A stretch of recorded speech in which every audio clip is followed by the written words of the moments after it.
President Johnson addresses a joint session of Congress to push a voting rights bill aimed at ending discrimination. It would appoint federal voting registrars in some instances and put an end to complicated literacy tests and other hampering tactics. The president referred to the events in Selma as an American tragedy. And throughout the nation, even in Canada, there were marches through the streets of towns and cities.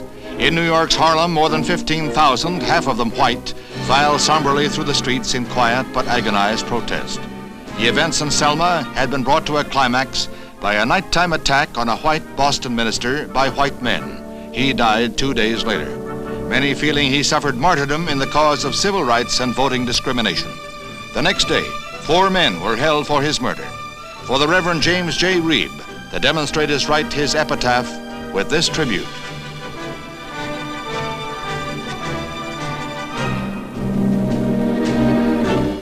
Selma sprang overnight from an obscure southern town to the front pages of world newspapers. This church was headquarters in the Negro drive for the right to vote, and it was here that Martin Luther King came to lend his support to the campaign. He pointed out that from Selma's 14,000 Negroes, only a few more than 300 had been registered at the polls. When one group set out to march to the Capitol at Montgomery, the procession was broken up violently by state troopers and sheriff's deputies. Then Dr. King led another contingent through the town.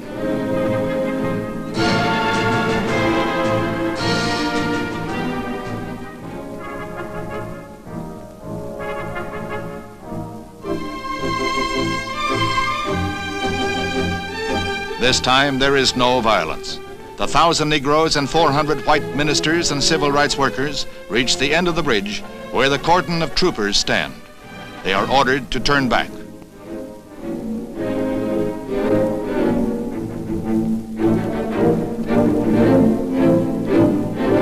Dr. King confers with the police as the marchers hold their ground. He requests that they be allowed to pray. There are a few minutes of mounting tension.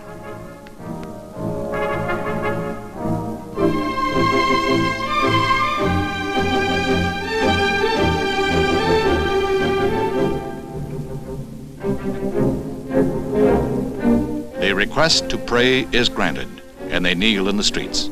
Informants say that Dr. King turned his marchers at the behest of the White House, an arrangement that had been made in advance to avoid a confrontation that could only end in bloodshed.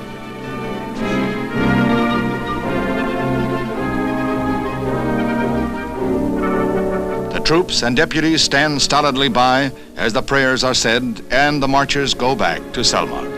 This Alabama town will go down in the history books as a turning point in the civil rights drive.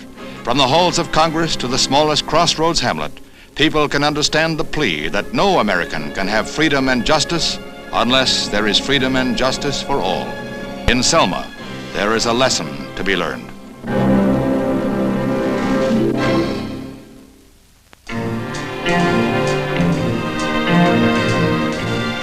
Cupid is wearing the crown at the palace as the Dutch royal family announces the engagement of Princess Margaret, one of 4 sisters. She is to wed a commoner, Peter van Vollenhoven, a romance that has the blessing of Queen Juliana. The couple have known each other for 2 years, and they waited until Princess Beatrix returned from the West Indies to make the announcement.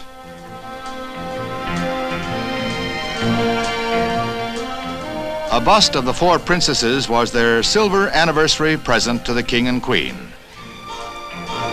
The couple get their first taste of what it's like to be in the public eye as the press photographers bear down like a small army. Mr. van Vollenhoven, a law student, broke an ankle while skiing, but he puts his best foot forward.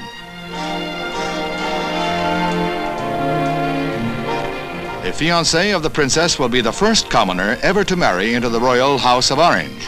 The Dutch people have hailed the match, and their first wedding gift is the goodwill of the nation.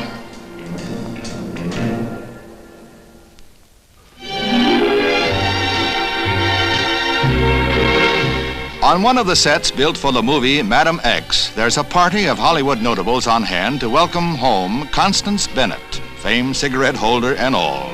The actress has come out of retirement to star with Lana Turner in the classic screenplay. Miss Turner is accompanied by Bob Eaton, while Sandra Dee is escorted by her hubby, Bobby Darin.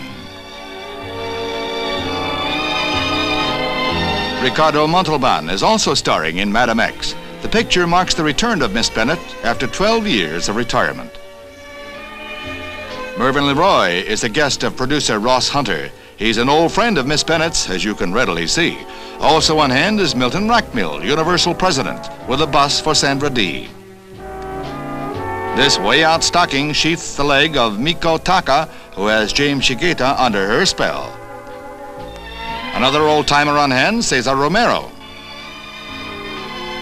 John Van Veelen and John Forsythe are both playing in Madam X, a picture that has promise of being a smash comeback vehicle for Constance Bennett.